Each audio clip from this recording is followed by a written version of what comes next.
अस्सलाम वालेकुम। क्लास आपने जो टॉपिक डिस्कस करना है वो है डिस्कवरी ऑफ न्यूट्रॉन। न्यूट्रॉन के बारे में हमें पता है कि न्यूट्रॉन जो है वो न्यूट्रल है, यानी उसके ऊपर कोई चार्ज नहीं है, चार्जलेस पार्टिकल है। ठीक है, अब न्यूट्रॉन के बारे में डिस्कवरी की थोड़ी सी बात कर लेते हैं, कैसे पता चला कि एटम में न्यूट्रॉन भी मौजूद है।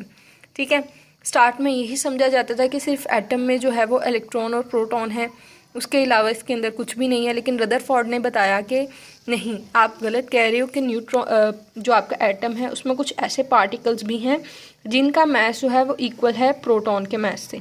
ठीक है, तो उसके बाद आपके पास चैडविक आया जिसने न्यूट्रॉन को डिस्कवर किया, और इसी डिस्कवरी की बेस पे चैडविक को क्या मिला, नोबेल प्राइज़ भी मिला। ठीक है, अब एक्सपेरिमेंट पे आ जाते हैं कि किस एक्सपेरिमेंट के थ्रू जो है वो न्यूट्रॉन को डिस्कवर किया गया। अच्छा, ये मैंने एक डायग्राम आपके सामने बनाई है। ये आपके पास एक लेड ब्लॉक है।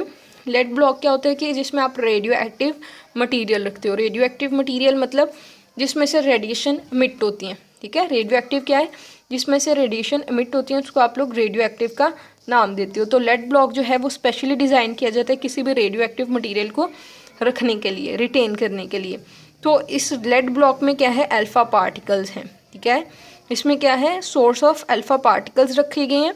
अब ये जो सोर्स ऑफ अल्फ़ा पार्टिकल है, इसमें से क्या निकलेगा, अल्फ़ा पार्टिकल्स निकलेंगे। ये अल्फ़ा पार्टिकल्स निकलेंगे और स्ट्राइक करेंगे किसके साथ, आपके एक टारगेट के साथ। उसका नाम क्या है, बेरिलियम।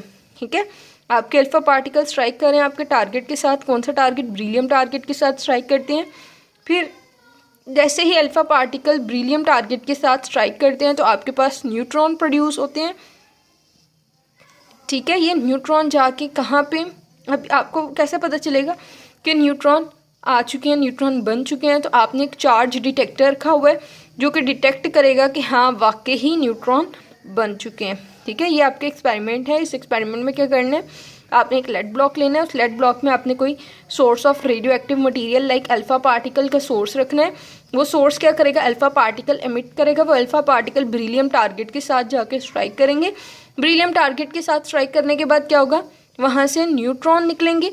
वो न्यूट्रॉन जाके स्ट्राइक करेंगे किसके साथ, आपके चार्ज डिटेक्टर के साथ। ठीक है, इसके बाद आपके पास एक रिएक्शन है, लाइक आपका अल्फ़ा पार्टिकल बेसिकली क्या है, हीलियम का न्यूक्लियस। ठीक है, alpha particles, what is the alpha particle, alpha particle is the nucleus of helium. ठीक है, और उसके साथ आपने बेरिलियम टारगेट लिया था, उसको लिखा। तो आप जैसे ही यहाँ पे अल्फ़ा पार्टिकल बेरिलियम के साथ स्ट्राइक करते हैं, आपके पास एक नया एलिमेंट जो है वो प्रोड्यूस होता है, विच इज़ कार्बन 6 और 12। ठीक है, और साथ में न्यूट्रॉन प्रोड्यूस होते हैं। ठीक है, ये हमारा एक्सपेरिमेंटल प्रोसीजर है जिसके थ्रू हम लोग न्यूट्रॉन को प्रोड्यूस करते हैं। ठीक है, इसके बाद आपके पास आती है प्रॉपर्टीज़। अच्छा क्लास, ये ध्यान से देखिएगा, मैंने कहा था कि न्यूट्रॉन चार्जलेस है, तो चार्ज नीचे आते हैं। ये आपके पास यहाँ पे मैंने लिखा न्यूट्रॉन इज़ ज़ीरो, तो ये चार्ज है, ये जो ज़ीरो है, ये नीचे वाले जो भी लाइक नंबर्स हैं वो आपको बताएंगे चार्ज के बारे में, और ऊपर जो भी नंबर होगा वो आपको बताएगा मास के बारे में। तो न्यूट्रॉन का चार्ज क्या है, ज़ीरो। न्यूट्रॉन का मास क्या है, 1।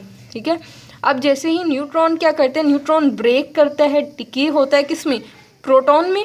प्रोटॉन के ऊपर चार्ज क्या है, +1, और मास क्या है, 1। ठीक है, इसी तरह आपके पास इलेक्ट्रॉन एक प्रोड्यूस होता है, इलेक्ट्रॉन का चार्ज क्या है, -1, और मास क्या है, 0। ठीक है, इसी तरह आपके पास एक न्यूट्रिनो बनता है, उसका चार्ज भी, उसका मास भी क्या है, 0 है।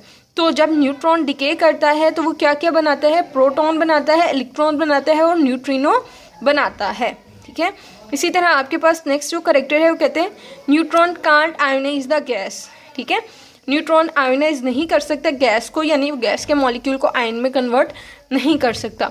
Neutron has highly penetrating particle, यानी आप कहते हो कि न्यूट्रॉन किसी भी थिन मेटल फॉइल से गुजर सकता है। थिन हो बेशक, वो थिक हो, वो मेटल फॉइल से गुजर जाएगा।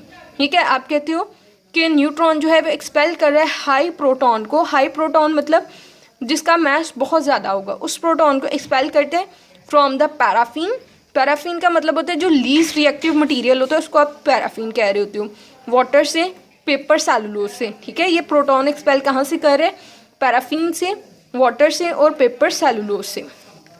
नेक्स्ट जो करेक्टर है, आप कहते हैं न्यूट्रॉन दो तरह के होते हैं, one is the fast neutron and the other one is the slow neutron. ठीक है, जो आप इन्हें फास्ट और स्लो किस बेस पे कह रहे हो, इनकी एनर्जी की बेस पे कह रहे हो। जिस न्यूट्रॉन की एनर्जी ज़्यादा है, कितनी, 1.2 मेगा इलेक्ट्रॉन वोल्ट है, उसको आप फास्ट न्यूट्रॉन का नाम दोगे। जिसकी एनर्जी 1 इलेक्ट्रॉन वोल्ट से भी कम है, उसको आप लोग नाम दोगे स्लो न्यूट्रॉन का। ठीक है, उसके बाद आ जाते हैं न्यूट्रॉन जो है इनको यूज़ किया जाता है एज अ प्रोजेक्टाइल। प्रोजेक्टाइल क्या है क्लास?